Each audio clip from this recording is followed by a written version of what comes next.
guys like our Christmas cactus. Ava and I can't decide if it's horrifying or awesome. Let us know in the comments what you think. So I've been really lucky in that I've been able to travel all throughout Italy, from the north to the south, and at all times of year, spring, summer, winter, fall, you name it. There's one very important period, though, that I have not experienced in Italy, which is Christmas. It's the third year I've been married to Ava. It's the third year I'm spending Christmas here in the US with her, and I'm feeling a little bit left out. So, I'm gonna see if there's something we can do about that. You want me to do what, Harper? I want to recreate Italian Christmas here. No, Harper, it's not possible, because the first thing we need a huge family, at least 30-40 people at Christmas, because we started in Italy 3 weeks ago, so very late December, and then you start to plan, because in Italy Christmas Eve is a very important day. You choose the fish, you go and buy the fish 2 weeks in advance, we have Christmas lunch, and for Christmas lunch you can eat meat, yes. If you are in Milan you need to make the brodo, if you are in Bologna you need to make the tortellini, and then do you think that is done? No. Because the day after there is Santo Stefano. We leave Santo Stefano alone, so no, we need to cook again. The dinner of the 24th, the lunch of the 25th, and maybe also the dinner of the 25th. So, Harper, no, it's not possible. How about just a taste of Italian Christmas?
We are off to a good start because it is an awesome day anytime you decide to make homemade tortellini. This is one of the most traditional Italian Christmas dish, and it's tortellini in brodo. In broth?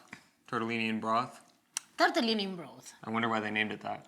This dish is typical, traditional from Bologna, from Emilia-Romagna. But I bet that every family in their life at least once had tortellini in brodo for Christmas. It seems very, well, I won't say Christmassy because I've never had tortellini in broth for Christmas, but it seems very wintry. It's a winter dish because it's a very hot dish. It's full of energy. After you eat this, you are full of energy. It keeps you very, very warm. Well, let's eat it while it's hot. Before to complete the dish, this, always. Because every tortellini in brodo, at least in my home, if we eat, we do this because Parmigiano makes everything better. Maybe the first pasta I've ever eaten with a spoon. Because with the spoon we eat the tortellini. How do you want to eat the tortellini? I'm just saying. With a fork I'm or in the just broth? saying. Buon Buon Natale. Natale! That makes a Merry Christmas. It's so simple. I mean, looking at it, it doesn't look like very much, but it is so good and it smells so amazing. As soon as Ava put the tortellini in the broth, it's just like you have this hearty, meaty broth, and then you can actually, I don't know how because it's all sealed up, but you can smell like the cheesy filling of it. Tortellini and brodo are a must on the Italian tables for Christmas. If you can't make your own by hands, yes, you can buy. But if you can make your own, the taste is completely different. The filling is so good. Pork meat, mortadella, prosciutto crudo, parmigiano, and nutmeg. And there is an egg because you need to keep all together. Well, once again, I can't say that it tastes like anything I've ever had for Christmas, but I'm very into having this for Christmas. I'm actually a little surprised because I'm familiar with the Feast of the Seven Fishes thing, which I don't know a lot about, but I was expecting like you to right off the bat be like fish. This, as we said, is traditional from the north of Italy. So in the north of Italy, most of them, they don't really eat fish. But as you know, I'm from the south. Really?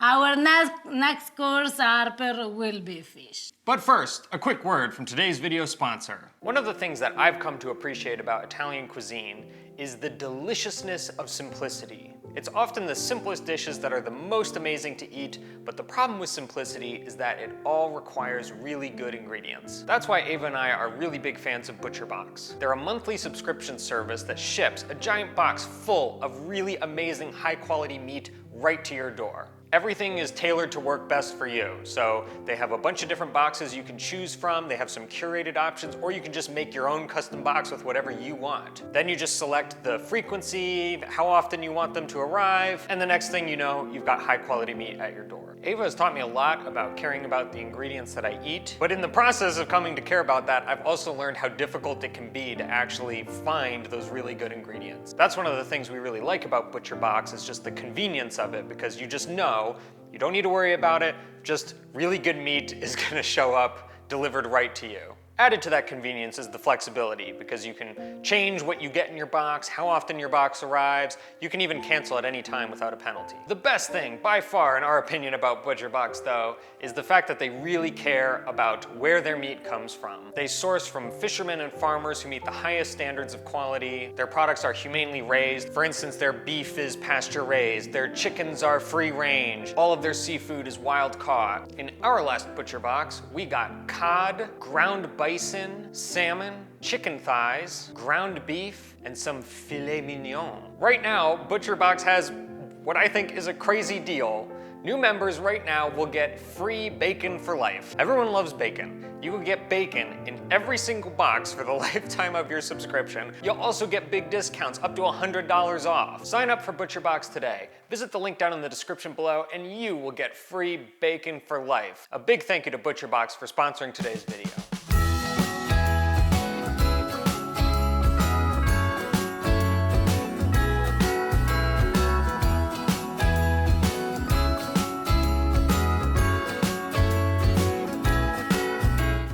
If someone wants to know what's the smell of my home, this is the smell of my home. The smell of the frying peppers, because I think that is the things that my mom cooks most.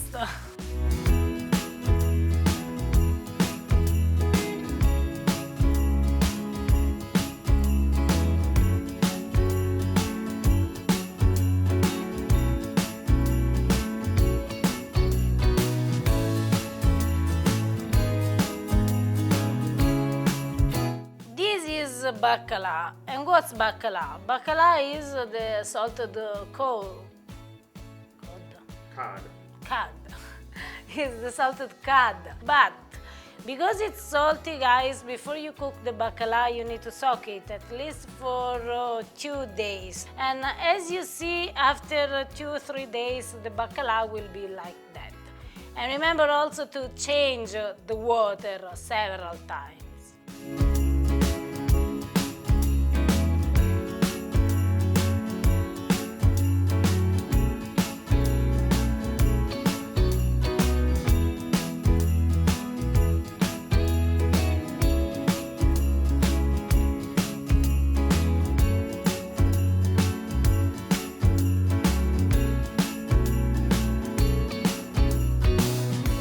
Not gonna lie, Ava, this dish seriously concerns me.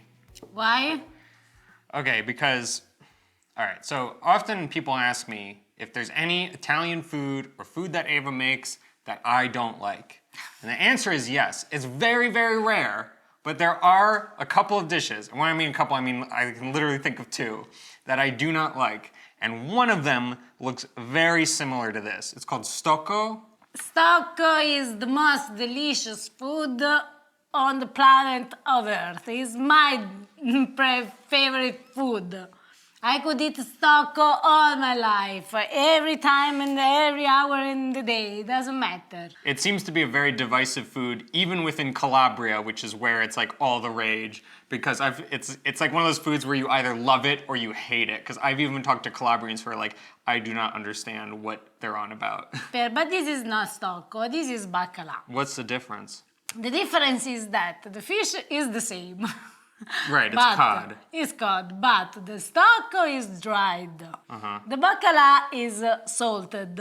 So they have 2 different way of treating the fish, treat the fish. Well, that's promising because my fish. problem with stocco is more of like the texture of the dried fish. What can I say? While I'll give it a shot.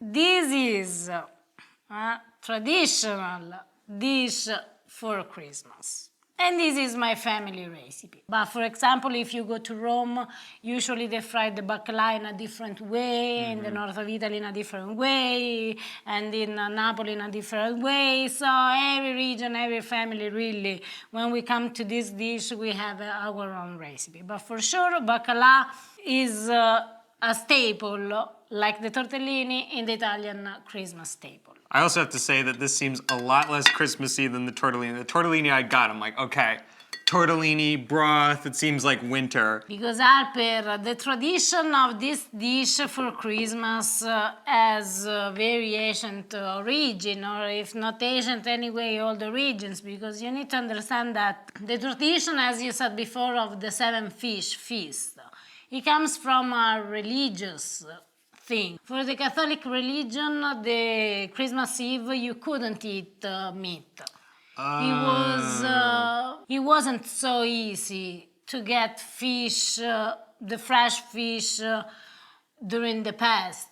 And this was, a fish was very, very cheap. So every family could afford at least the baccala. That's why he became a staple on our Christmas table. Then the Catholic religion changed the situation, and nowadays everyone can eat whatever they want.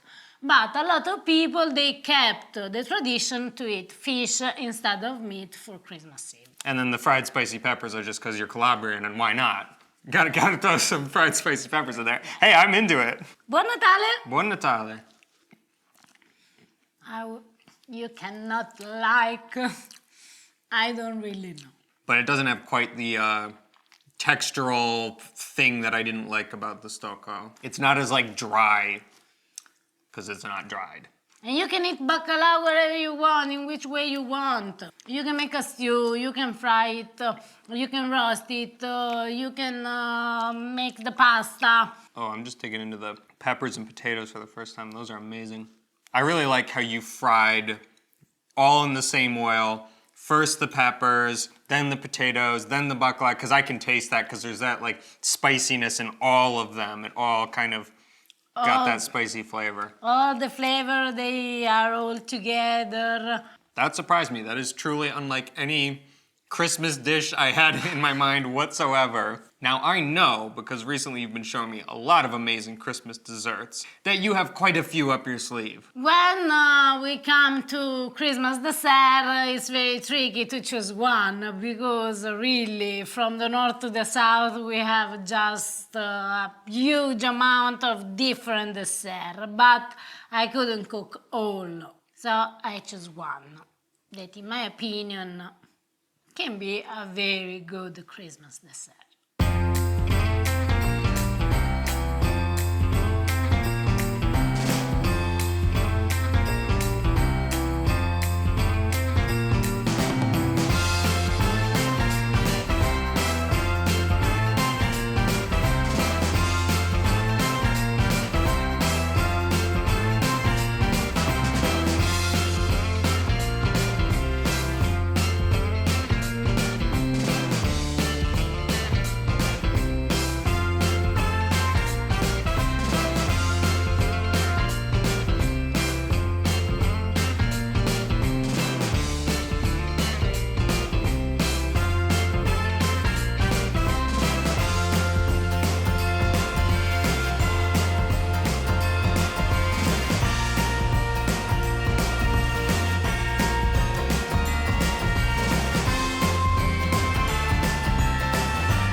Every time that we release a video where I fry, usually people, you don't replicate the recipe. But guys, it's Christmas. If you don't fry for Christmas, when do you fry your life? So just leave a little bit, just fry something, and maybe more than something.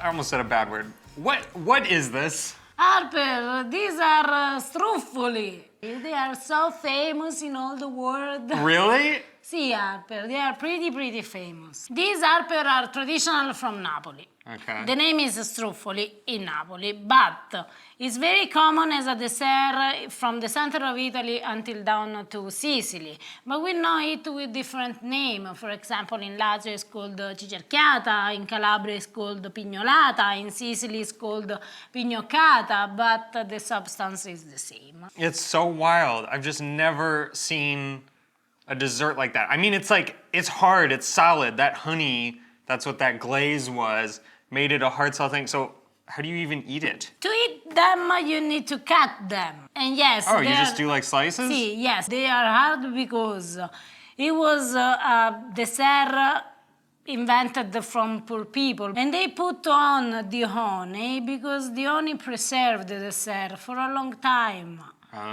So they did this for Christmas, but they could eat this also 20 days later because it will be the same in 20 days. And I know because I had. I don't really want to cut into it. It's so like colorful and pretty. And But it's made to be eaten. okay, okay. Whoa. Thank you. Okay, my first Struffoli. So Harper, Buon Natale! Buon Natale. That was really good. I don't know what I was expecting because obviously it's covered in honey, but for some reason looking at it, I didn't expect it to taste so much like honey as it does. I mean, it's like a honey dessert. The snozberries taste like snozberries. It's glazed in honey, but as dessert, this small ball, they are not too heavy. Even if they are fried, they are pretty light. They are pretty soft. They are not hard like a cookies, like... Yeah, it's not crunchy like you would think. I have a question. Do you actually use sprinkles in Italy? Sì, Harper. Really? Sì.